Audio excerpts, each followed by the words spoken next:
Beware, the 7 trumpets are about to blast. The trumpets are about to overwhelm the world.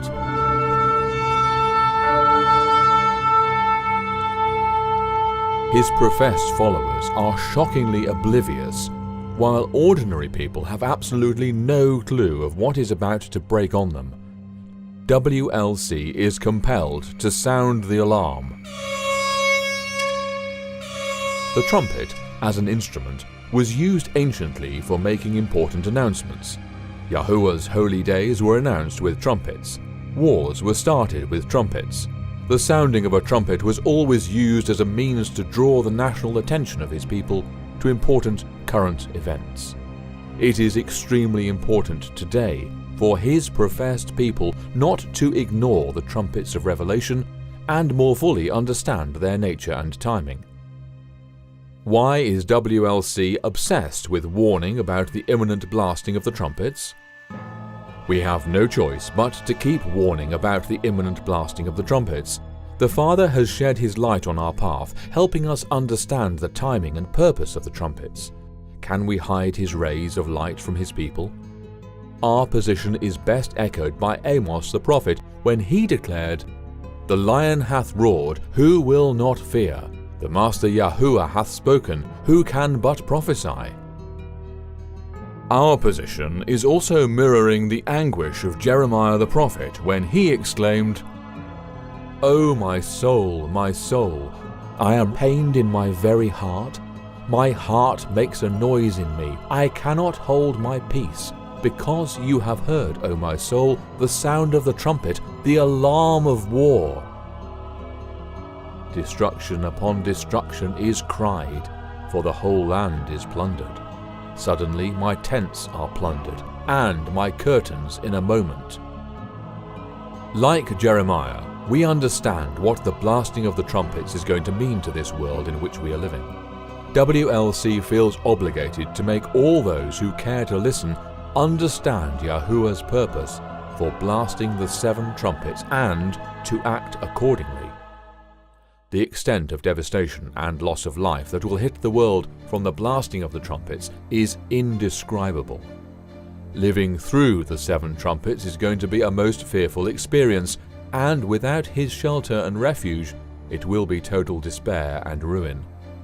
Here is a vivid description of such a time as described by Prophet Zephaniah. "Great day of Yahuwah is near. It is near and hastens quickly. The noise of the day of Yahuwah is bitter. There the mighty men shall cry out." That day is a day of wrath, a day of trouble and distress, a day of devastation and desolation, a day of darkness and gloominess, a day of clouds and thick darkness, a day of trumpet and alarm against the fortified cities, and against the high towers. "I will bring distress upon men, and they shall walk like blind men, because they have sinned against Yahuwah. Their blood shall be poured out like dust, and their flesh like refuse." This is why we are compelled to sound the alarm to all the inhabitants of the earth, as commanded by Joel the prophet. "Blow ye the trumpet in Zion, and sound an alarm in my holy mountain. Let all the inhabitants of the land tremble, for the day of Yahuwah cometh, for it is nigh at hand." If we do not sound the alarm about the trumpets and warn all who would listen, then the blood of the lost will be on our heads. When he sees the sword coming upon the land, if he blows the trumpet and warns the people, then whoever hears the sound of the trumpet and does not take warning, if the sword comes and takes him away, his blood shall be on his own head. He heard the sound of the trumpet, but did not take warning. His blood shall be upon himself, but he who takes warning will save his life. What about the widely held view that the trumpets are past events? Most Christians today are led to believe that the trumpets have already been blasted, and thus they brush aside any need for studying them. At WLC, we believe that this is a fatal position to take. We vigorously oppose the notion that the trumpets have been fully blasted for the following reason. The whole book of Revelation was given to foretell events that would take place prior to the second coming of our Master Yahushua, specifically events that were to take place after the commencement of the time of the end in 1798. This is the year when the prophetic 1260-year period came to its end. In the book of Daniel, we find much information about events leading up to the pivotal year of 1798, while the book of Revelation provides us with many details of what will transpire after 1798. Therefore, given that the trumpets are mentioned in the book of Revelation and not the book of Daniel, it stands to reason the trumpets are events that will take place after 1798. The trumpets are most relevant and purposeful for his people in these last days. What about the view that the trumpets will take place after close of probation and not before? Some of those who believe that the trumpets are future and not past events promote the view that the 7 trumpets, like the 7 plagues, will take place after the close of probation. They reached this view based on the presence of some similarities in the language used for trumpets and plagues. Accordingly, they view the purpose of each trumpet is to announce the related plague, 7 trumpets to announce 7 plagues. At WLC, we vigorously oppose this misinterpretation for the following 2 reasons. 1. Many of the final events are chronologically embedded within the timeline of the trumpets. It is clear from the study of these events that they are testing events for each living soul at the time. If they are testing events, then it is clearly implied that probation has not yet closed. It does not make any sense to assume that Yahuwah will be testing people after close of probation, and after the destiny of each living soul has been set forever. 2. The space or number of chapters the narrative of the trumpets occupies in the book of Revelation compels us to conclude that the trumpets will take place before close of probation. There are 22 chapters in Revelation. The first 18 chapters take us to the second coming of Yahushua. The 7 trumpets span 4 chapters from the 8th to the 11th, so it is inconceivable that Father Yahuwah would devote 4 chapters to events that are post-close of probation, when he has set only 4 chapters to the glorious events post the second coming of Yahushua, chapters 19 to 22.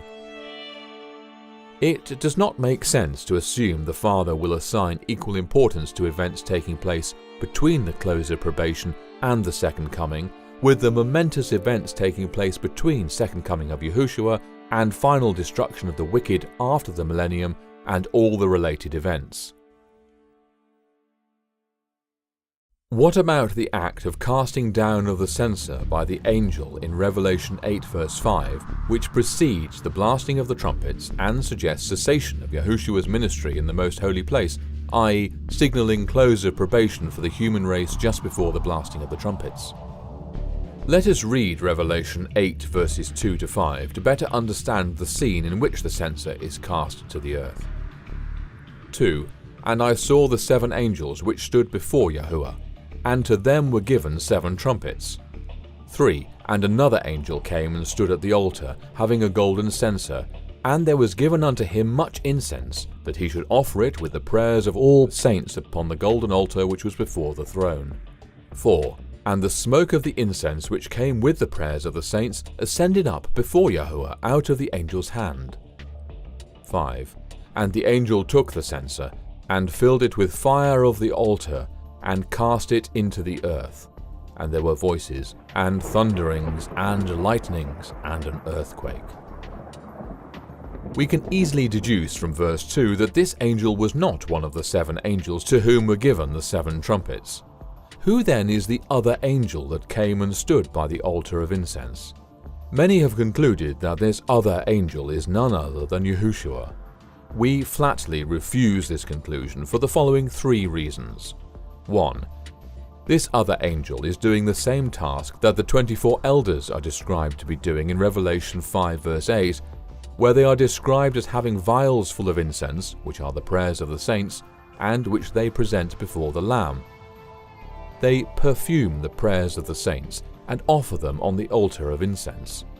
The 24 elders are not portrayed as worthy of worship, but are in fact themselves worshipping the Father and the Lamb. Revelation 5 verse 14.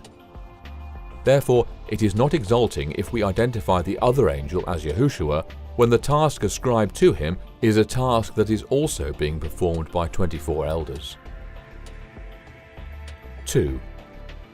The second reason why this other angel cannot be Yahushua is the fact that this angel does not provide the incense, but is given to him, and it is clear that the giver is Yahushua, whose meritorious obedience and death are the incense, which, when mixed with the prayers of the saints, makes the prayers very pleasing to Father Yahuwah. 3. The third reason why this other angel is not Yahushua is that angel was never used as one of the different 35 names and titles given to Yahushua in Revelation.